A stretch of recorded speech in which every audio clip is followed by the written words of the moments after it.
Hai guys, ketemu lagi dengan saya dan Dokter Oki. hari ini kita akan bahas seputar lemak.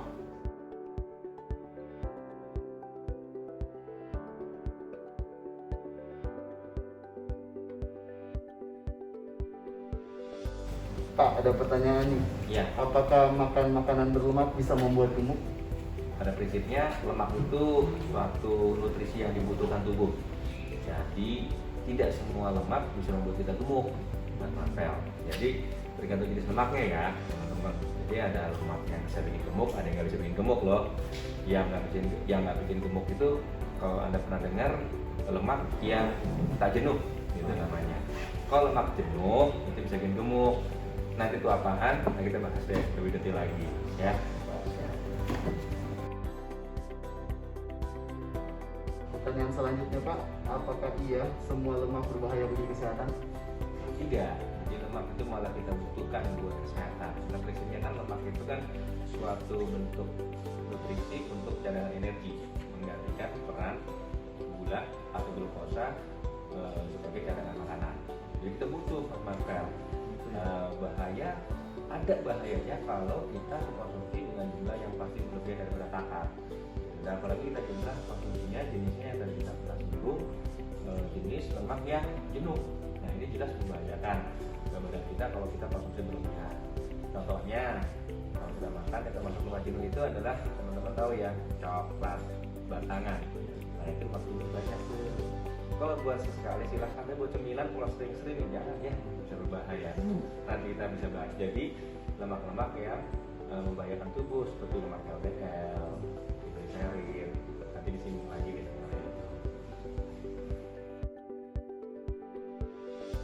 Dok, pertanyaan selanjutnya, apa sih lemak baik sama lemak jahat itu bisa? Iya, jadi nggak ada lemak jahat lemak baik, memang itu istilah kita ya awamnya. Tapi yang salah tahu lemak itu yang baik itu adalah lemak HDL namanya, high density lipoprotein lah gitu. Yang jahat itu yang kita dengar LDL dan triglycerid. LDL itu low density lipoprotein. Artinya si LDL dan triglycerid ini jika kadarnya berlebihan ya. Kalau normal kita butuh buat ngebangun sel, struktur, kalor dan sebagainya. Tapi kalau berlebihan dengan kadar tertentu, misalkan LDL itu normalnya harus di bawah 130. Kalau misalkan lebih dari itu dengan waktu lama, dan triglycerid juga di bawah 150 normalnya, ternyata dia lebih dari 150 dalam waktu lama, dia akan menumpuk di pembuluh darah, organ lain, tadi itu visceral fat. Nah, kemudian pembuluh darah dia jadi plak, termasuk visceral fat juga, sehingga menyebabkan hipertensi yang lama-lama jadi stroke ataupun serangan jantung. Itu juga karena kolesterol jahat mas, LDL dan triglycerid yang berlebihan.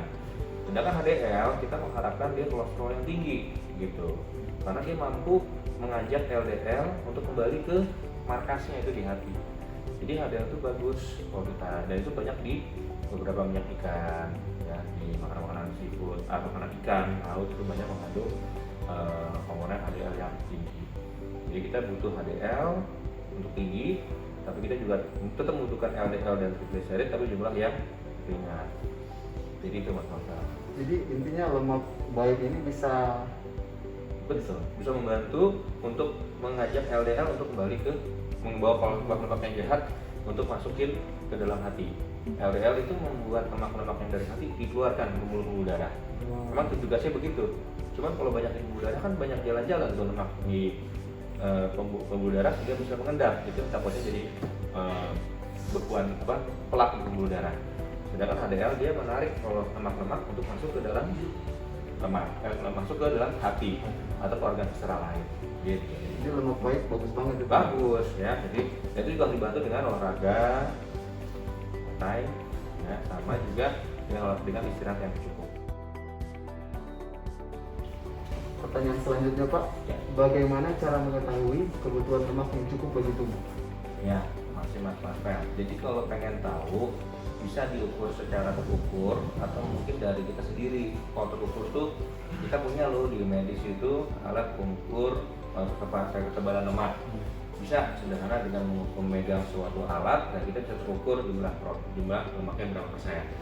Atau komponen gampang nih tebal lemak kita di lengan. Ketebalan ini ada satuannya, ada berapa sentinya, ini harus diukur. ketebalan lemak kita. Kemudian juga lupa di ketebalan dari perut kita. Sebenarnya sederhana kok. Kalau kita bisa nyangkut nih perut kita seperti ini, berarti kadar lemak itu kebanyakan. Itu maksud saya, kebanyakan lemaknya. Jadi sebetulnya secara kasar bisa diukur kadar lemak kita dari ketebalan dari perut kita ataupun dari lengan bawah. Nah itu, tapi kalau itu kan perlu ukurnya berapa, ada ukurnya khusus. Nah paling gampang adalah berat badan deh Mas Marvel diukur. Nanti kita harus juga minggu mengenai berat badan ideal. Nah kita harus mencapai berat badan ideal teman-teman ya, karena berat badan ideal itu otomatis hampir sebagian besar lemak kita tercukupi. Berat badan ideal gimana? Nanti kita bahas sama Mas Marvel deh. Oke, pertanyaan selanjutnya Pak, bagaimana cara mencukupi asupan lemak tanpa membebani kebutuhan asupan kalori harian kita? Ya, jadi lemak itu punya cakupan persen kalori setiap hari loh teman-teman. Jadi kalau kita makan 100%, itu karbohidrat 55%, lemak itu sekitar 30%, sisanya 15% protein, jadi begitu. Jadi lemak kita ada 30%. Kalau pusing-pusing persen, kita ngomong piring aja, Mas Marvel. Piring diputarkan lingkaran tuh jadi kayak sebuah lingkaran. Jadi kira-kira kalau 50% itu setengahnya kan karbo. Mau nasi, mau kentang, itu setengahnya. Jadi 30%-nya adalah lemak, sisanya protein. Jadi komposisi seperti itu teman-teman. Jadi tinggal bisa memperkirakan adalah kebutuhan lemak kita adalah tadi kurang lebih sepertiga dari jumlah makanan kita. Ya, jangan lupa karbohidrat harus tetap dapat porsinya buat kita bisa melakukan aktivitas harian. Pertanyaan selanjutnya Pak, bahaya apa yang terjadi jika tubuh kekurangan lemak? Ya, lemak itu dalam tubuh kita penting banget. Itu buat membentuk struktur sel.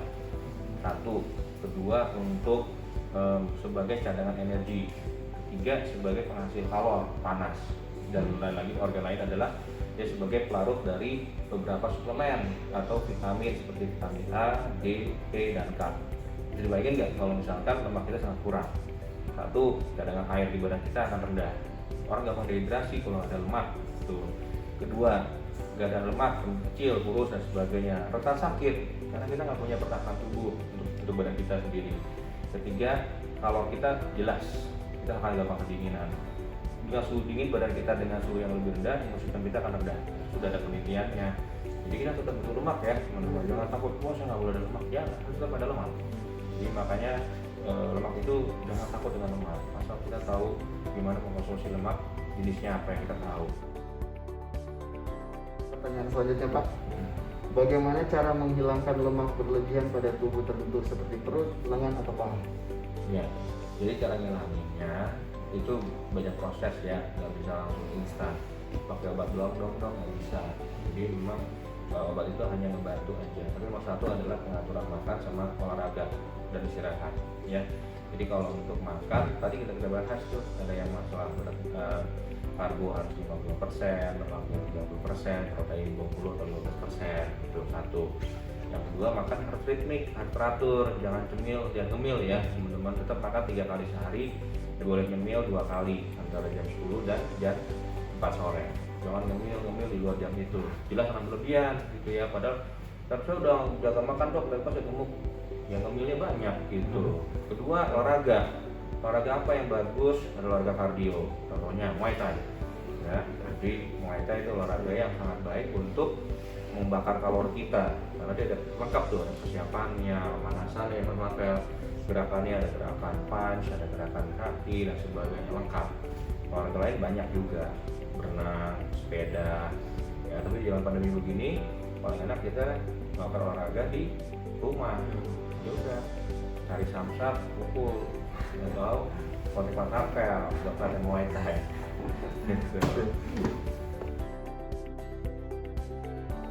Ya Pak, pertanyaan selanjutnya, bagaimana bisa lemak berlebihan menumpuk hanya pada bagian tertentu seperti perut atau lengan? Ya. Ada yang di paha? Ya, jadi juga harus diperhatikan banyak faktor ya teman-teman. Faktor keturunan genetik juga bisa juga. Perawatan bapak kita gimana? Apakah gampang sekali untuk obesitas sentral, buncit? Kemudian pada perempuan memang banyak di paha atau di lengan atau di penyerap darah, dan memang paling sering di situ ya, maksudnya di daerah Dan tiap seksual yang berbeda itu memiliki karakteristik distribusi lemak yang berbeda-beda juga. Ada faktor yang besar di sini yaitu faktor hormonal yang mempengaruhi itu. Kedua tadi saya bilang faktor turunan. Yang ketiga juga tentu masalah faktor aktivitas kita. Kalau kita nggak banyak gerak, diem ya, nanti kita lemaknya akan terakumulasi di lokasi-lokasi tertentu aja. Jadi karakteristik yang bermacam-macam itu juga membedakan. Kadang saya ada di perut, kadang teman saya ada di paha pada perempuan. Jadi ini perlu latihan supaya ini jangan terjadi distribusi lemak yang tidak sesuai. Gitu ya. Pertanyaan selanjutnya Pak, bahaya visceral fat. Ya, visceral fat itu adalah lemak yang ada di dalam organ tubuh. Visceral itu artinya internal organ gitu. Kalau kita di luar kan kelihatan tuh, kalau kita wah gemuk nih, kita langsung makan. Yang bahayanya adalah orang-orang yang nggak kelihatan. Visceral fat itu adalah lemak-lemak yang ada di dalam tubuh, organ-organnya ya, seperti di hati, paling sering kita bilangnya perlemakan hati. Kemudian fatty liver, terus kedua usus, di selaput usus, momentum namanya. Jadi usus kita punya peredam namanya momentum. Nah, momentum itu sering mengandung komposisi lemak. Gitu. Terus yang ketiga adalah gaya ada di daerah-daerah yang tidak kelihatan, bisa di dekat jantung atau apa, di udara, itu adalah yang kita takutin. Nah, masalahnya itu nggak kelihatan. Orang yang berat badannya cukup ideal ataupun hanya overweight ringan, tapi ternyata hatinya putih, fatty liver. Nah, ini perlu diwaspadai. Makanya kalau udah di atas 30 tahun, 35, mulai ya kita mulai cek ke dokter atau untuk evaluasi USG, lihat posturnya lemaknya banyak atau enggak. Atau saya tadi diukur tuh dengan alat suatu khusus dengan pemeriksaan berapa sih jumlah kadar lemak di badan kita. Dan tetap lagi-lagi supaya jangan terjadi visceral fat, olahraga. Hai guys, sampai di sini dulu ya pembahasan kita tentang lemak. Nanti selanjutnya kalian bisa langsung ke Dr. Rocky atau bisa langsung ke Pondok Indah ya, Medical Medical Center, Center. Renaldi. Ya. Cek di Google Maps.